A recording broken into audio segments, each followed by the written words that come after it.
আজি মই আধাৰৰ আপডেট সম্পৰ্কে কেইটামান কথা আপোনালোকক ক'বলৈ বিচাৰিছোঁ। মই আগৰটো ভিডিঅ'ত আধাৰৰ ফিজ সম্পৰ্কে আপোনালোকক কৈছিলোঁ যে কোনটো কামৰ কাৰণে কিমান আচলতে ফিজ গভৰ্ণমেণ্টে নিৰ্ধাৰণ কৰি দিছে। আজি মই ক'লোঁ যে আধাৰ সম্পৰ্কীয় যে আধাৰত আপডেটৰ ক্ষেত্ৰত কি ডকুমেণ্টছৰ দৰকাৰ হয়। সাধাৰণতে খুব সঘনাই দৰকাৰ হৈ থকা বস্তু আধাৰৰ mobile number update. Mobile number আপডেটত আচলতে কোনো ধৰণৰ ডকুমেণ্টছৰ প্ৰয়োজন নহয়। যদিহে আপোনালোকৰ মোবাইল নাম্বাৰ আপডেট আছে তেনেহ'লে আধাৰৰ যিখন আপডেট সম্পৰ্কীয় ফৰ্ম, সেই ফৰ্মখন ফিল আপ কৰি পেলাই জমা দিলে আপোনালোকে আধাৰ মোবাইল নাম্বাৰ আপডেট কৰিব পাৰিব। আধাৰত যদি এড্ৰেছ আপডেট কৰিবলগীয়া থাকে তেতিয়াহ'লে কি ডকুমেণ্টছ লাগিব আপোনালোক জনাইছোঁ যে প্ৰথম কথা হ'ল যে ডকুমেণ্টছ আচলতে বহুতখিনি আছে, কিন্তু কেইটামান ডকুমেণ্টছ দি যদি আপোনালোকে কৰে বা খুব সহজতে পোৱা কেইটামান ডকুমেণ্টছ মই কৈছোঁ যে সেইকেইটা ডকুমেণ্টছ যদি কৰে আধাৰ আপডেটটো আচলতে সোনকালে হয়। প্ৰথম কথা যদি এড্ৰেছ আপডেট কৰিবলগীয়া থাকে তেতিয়াহ'লে আপোনালোকে দিব পাৰে ভোটাৰ আইডি। ভোটাৰ আইডি যিটো অৰিজিনেল মানে ইলেকশ্যন কমিশ্যনৰ পৰা আহে সেইটো আইডি দিব পাৰে, নহ'লে ভোটাৰটো এপিক কাৰ্ড যিটো আছে সেইটো আপোনালোকে ডাউনলোড কৰি পেলাই আপোনালোকে জমা দিব পাৰে। নেক্সট আপোনালোকে দিব পাৰে যে আপোনালোকৰ যদি পাছপৰ্ট ওলাই আছে তেতিয়া পাছপৰ্ট আপোনালোকে জমা দিব পাৰে। পাছপৰ্ট আচলতে এনেকুৱা ডকুমেণ্টছ যি ডকুমেণ্টছ আপুনি সকলো ক্ষেত্ৰত ব্যৱহাৰ কৰিব পাৰে আৰু পাছপৰ্ট দিলে আচলতে বাকী ডকুমেণ্টছখিনি ইমান প্ৰয়োজন নহয় আৰু গতিকে পাছপৰ্ট দি আপোনালোকে এড্ৰেছ আপডেট কৰিব পাৰিব।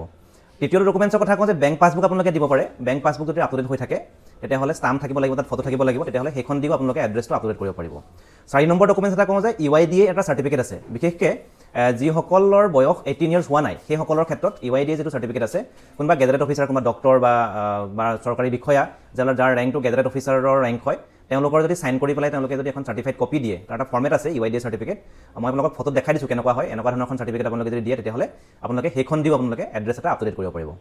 আধাৰত যদিহে আপোনালোকৰ নাম কিবা কাৰণত পৰিৱৰ্তন কৰিবলগীয়া হৈছে, নেম চেঞ্জ বা কিবা যদি আলফাবেট কিবা খেলিমেলি হৈ আছে বা ভুলতে নামটো আপোনাৰ আহিব লাগিছিলে বেলেগ এটা কিন্তু একচুৱেল নামটো নাহিলে, তেতিয়াহ'লে আপুনি সেই নামটো পিছত চেঞ্জ কৰি ল'ব পাৰে। তাৰ কাৰণে আপোনাক ডকুমেণ্টছ দৰকাৰ হ'ব।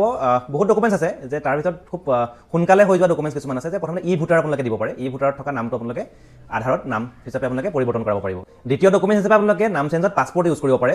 পাছপৰ্ট আপোনালোকে এড্ৰেছ প্ৰুফৰ কাৰণেও ব্যৱহাৰ কৰিব পাৰে আৰু নাম বদলি কৰিবৰ কাৰণেও পাছপৰ্ট ব্যৱহাৰ কৰিব পাৰে।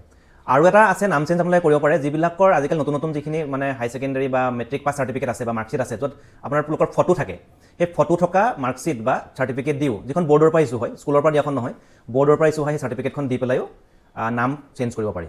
নাম চেঞ্জৰ কাৰণে আৰু এটা ডকুমেণ্টছ হ'ল যে কাষ্ট চাৰ্টিফিকেট। খালি কাষ্ট চাৰ্টিফিকেটখন ডিজিটেল হ'ব লাগে, ডিজিটেল কাষ্ট চাৰ্টিফিকেট দিও মানুহৰ নাম পৰিৱৰ্তন কৰাব পাৰি। নাম চেঞ্জৰ ক্ষেত্ৰত যিসকলৰ চাকৰি আছে, চাকৰিজীৱীসকলৰ কাৰণে এটা সুবিধা হ'ল তেওঁলোকৰ যিখন ছাৰ্ভিচ ID কাৰ্ড আছে, সেই ID কাৰ্ডখন দি পেলাইও তেওঁলোকে নাম চেঞ্জ কৰিব পাৰিব। 18 বছৰৰ তলৰ যিসকল মাইনৰ ল'ৰা ছোৱালী থাকে তেওঁলোকৰ কাৰণে নাম চেঞ্জৰ কাৰণে আৰু এটা ডকুমেণ্টছ আছে, তেওঁলোকে বাৰ্থ চাৰ্টিফিকেট দি পেলাই নামটো চেঞ্জ কৰাব পাৰিব। আধাৰত আৰু এটা চেঞ্জ কৰিবলগীয়া বস্তু হৈ গ'ল যে ডেট অফ বাৰ্থ কেতিয়াবা আমাৰ চেঞ্জ কৰিবলগীয়া হয়। ডেট অফ বাৰ্থ চেঞ্জ কৰিবৰ কাৰণে আমাক দৰকাৰ হ'ব বাৰ্থ চাৰ্টিফিকেট। বাৰ্থ চাৰ্টিফিকেটখন খালি ডিজিটেল হ'ব লাগিব, ডিজিটেল বাৰ্থ চাৰ্টিফিকেট দি পেলাই ডেট অফ বাৰ্থ চেঞ্জ কৰিব পাৰি। আৰু পাছপৰ্ট দি পেলাই চেঞ্জ কৰিব পাৰিব। পাছপৰ্টত যদি আপোনালোকৰ ডেট অফ বাৰ্থটো সঠিক ৰূপত আছে তেতিয়াহ'লে সেইটো দি পেলাই আপোনালোকে আধাৰৰ ডেট অফ বাৰ্থ চেঞ্জ কৰিব পাৰি। আৰু যিসকলে চৰকাৰী চাকৰি কৰি আছে তেওঁলোকৰ কাৰণে ছাৰ্ভিচ ID কাৰ্ড দি পেলাইও ডেট অফ বাৰ্থ আধাৰত চেঞ্জ কৰিব পাৰি।